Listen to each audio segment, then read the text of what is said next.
Good afternoon, everybody. Thank you for allowing me the opportunity to come and visit with all of you and wear my tennis shoes. It's been a busy week, and I'm just so grateful to get the chance to discuss our Homeland Security mission, and thank you for all of your partnerships. You have just been absolutely incredible in working with us to fulfill our mission each and every day. For 22 years, know that this organization and its members have facilitated safety of the American people each and every day, and you bring together experts and industry leaders and innovators to do so. I want to give a special thanks to Megan as well for her leadership as the executive director here at the Homeland Security and Defense Forum. She has been here for 13 years and has led with excellence. I also want to thank our acting deputy commissioner, I don't know if he's still here, John Modlin, who's here with CBP, our El Paso sector interim chief patrol agent, Walter Slozer, who also is speaking with you today, maybe already has, and then David as well, who is a former CBP acting commissioner. So grateful for them and their leadership and sharing their expertise and wisdom with all of you. We know that a secure homeland is important not only because of our duty to protect the American people, but also because it's important to ensure that our country remains prosperous. And that's how industry can thrive.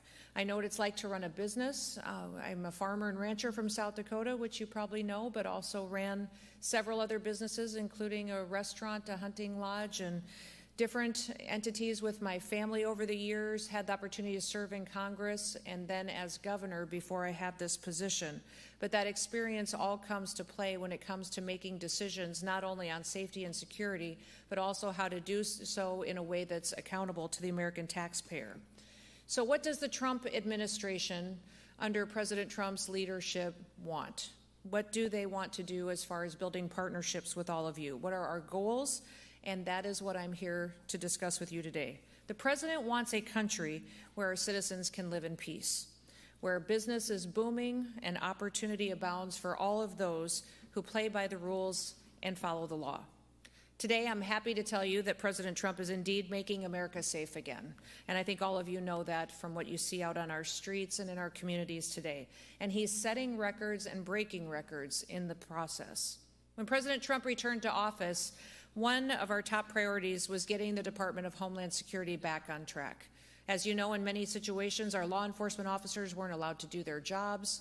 People and departments and components under our umbrella were off mission and were not doing the duty that they needed to protect America. For 4 years, the Biden administration pulled DHS and other vital parts of our national security away from our core missions.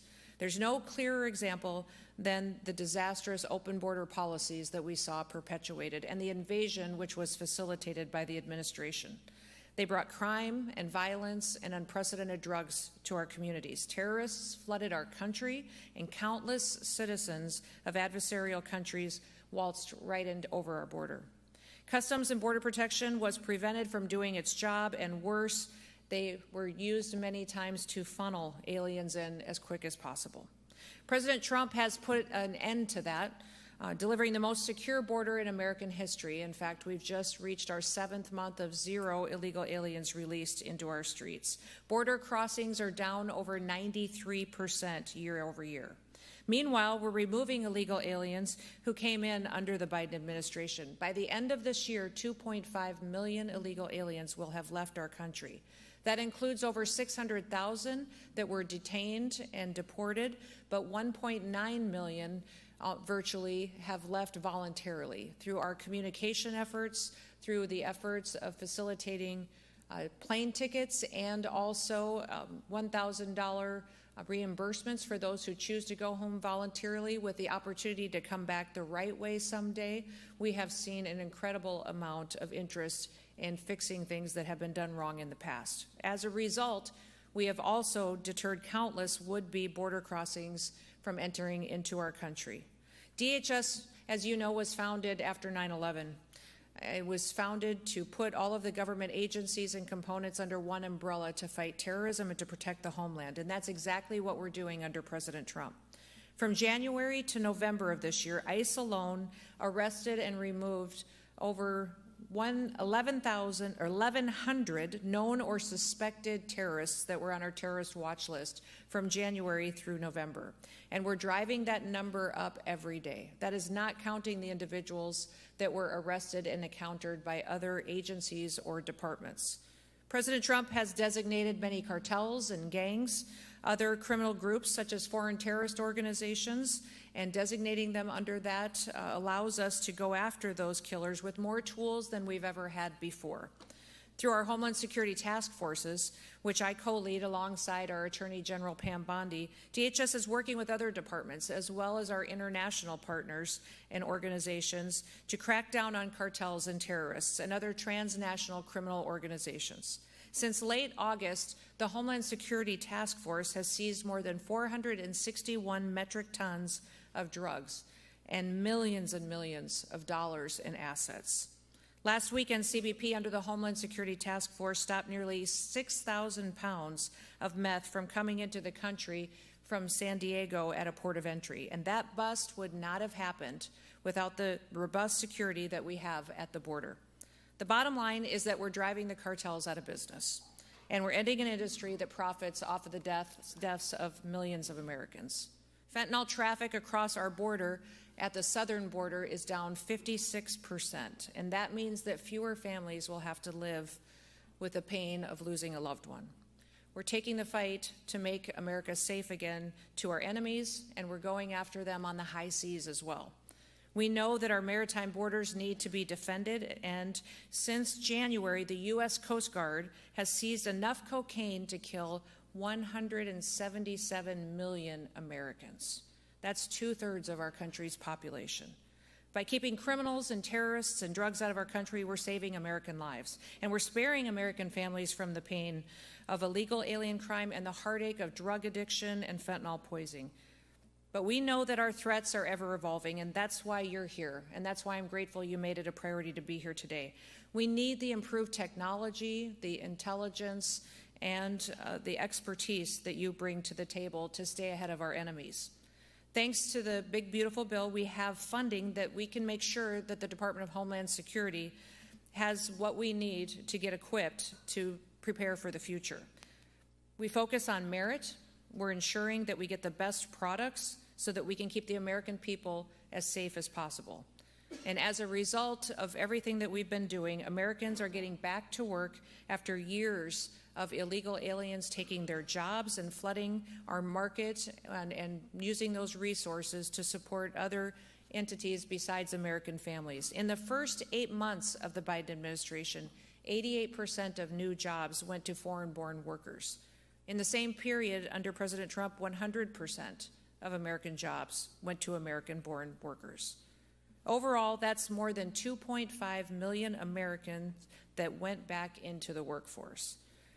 Now, as President Trump continues to stand up for our citizens and prosperity on the global stage, he also is working to enforce American tariffs. CBP is responsible for implementing and for enforcing all tariffs, and in January, CBP has collected $1 billion from tariffs, taxes, and fees. And what there actually are and what we are utilizing them for is a negotiating tactic. They serve as a stick, so to be, to bring people to the table. And if a company or a country doesn't like tariffs, a simple solution exists. Invest in America. Meet our demands. Meet our safety protocols. You won't regret it. You won't have any tariffs, and we want to do business with you if we do it the right way. And we will rely on our international relationships and partnerships to keep our country safe. As President Trump's DHS secretary, it's been an absolute honor every single day to get up and to have a purpose of safety and security with the United States and be able to negotiate with our international partners. And since January, we have secured, under the Department of Homeland Security, over 30 international agreements that don't just tighten our security operations, but they also help us with travel, and 17 of those I have personally signed with our international leaders. For example, the biometric data sharing partnership agreements that we've signed with countries in the Western Hemisphere have allowed us to identify threats to the United States and to the region. And these data exchanges have allowed us to better understand the movement of bad actors in the hemisphere and identify them if they come to the United States. Many of you have the technology and the innovation to help us do that even better. And among those that we have identified, we have found nearly 100 known and suspected terrorists just from those agreements that we've signed in the last several months. America is not just a nation that is important, but it also needs to refocus on being the Arctic nation that it is, and we have been since the 1850s. Under President Trump, we're finally acting like it. We need to revamp our shipbuilding industry to revitalize the Coast Guard to help defend it. And last month, I hosted the ministers from Canada and Finland here in D.C. to continue our icebreaker collaboration effort, our Ice Pact, to strengthen our maritime capabilities, to rebuild America's shipbuilding industry, and to increase our presence in the Arctic region to deter our adversaries. Ice Pact brings together the governments of our countries, our three nations, and it brings private industry in from all three countries. I'm sure you've read and heard about what that really has done to establish the shipping industry here in the United States. For example, the Canadian shipbuilder Davie has pledged over $1 billion to acquire and to modernize the American shipyard assets in Texas for the production of icebreakers right here in the United States. 2 multi-purpose icebreakers are proposed for construction in Finland by the American-owned Bollinger Shipyards and the Canadian-owned company of Seaspan.